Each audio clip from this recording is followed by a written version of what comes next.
Although you wouldn't know it by the dead calm right now, we had a pretty wild, very early morning. I was up about between 4:30 and 5, and it was blowing and huffing and puffing. So after a windstorm, or even a mild wind, I think it was probably 30, 42 gusts, you can find stuff everywhere. And what I have here basically is a microwave dish that had a broken edge, so I used it as a base. And the plot here is this is an alien planet, and this Halo guy is stranded, but he has a beacon that ejected, and when he ejected from his ship, and this beacon is a very strong beacon. It draws from the electromagnetic core of a planet and also the thermal energy.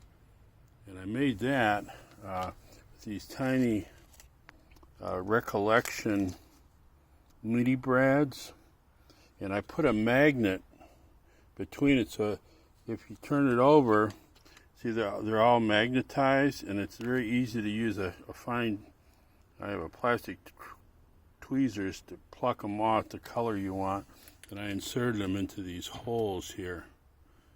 And then this little ball thing, I don't know where I got these little tiny balls, but they're probably inside a toy.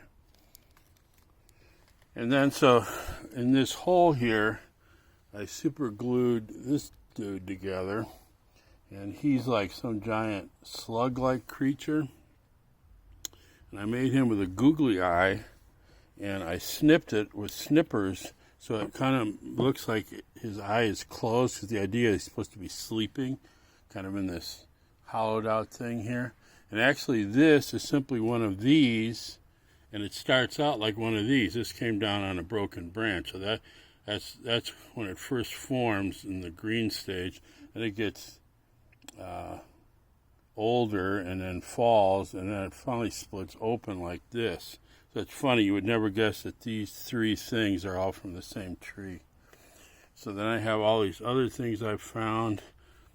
I'll admit, the bone with this inside, which is from that double cone tree, and this nice big mushroom I had. So I added that. But virtually everything else was either outside already, and or I dug it up.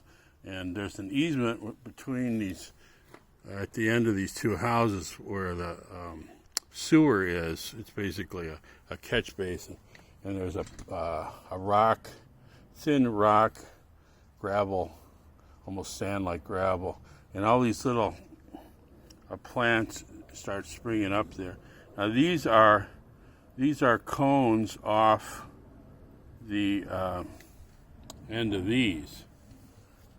So I just basically used super glue with a little tiny googly eye, snipped it, and then I took one of these from the end of one of these and made it like a tail.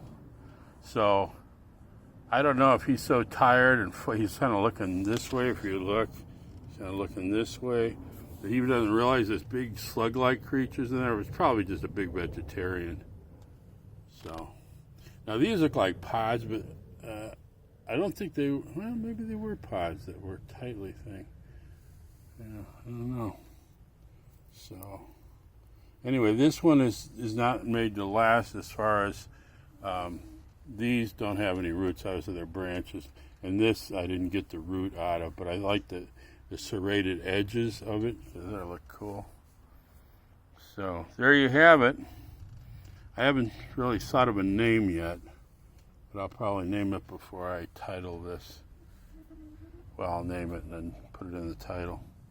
So I had a good doctor's visit with the physician assistant, Josh. Basically says you can lift 30 pounds, you can drive. So I'm happy. Freedom.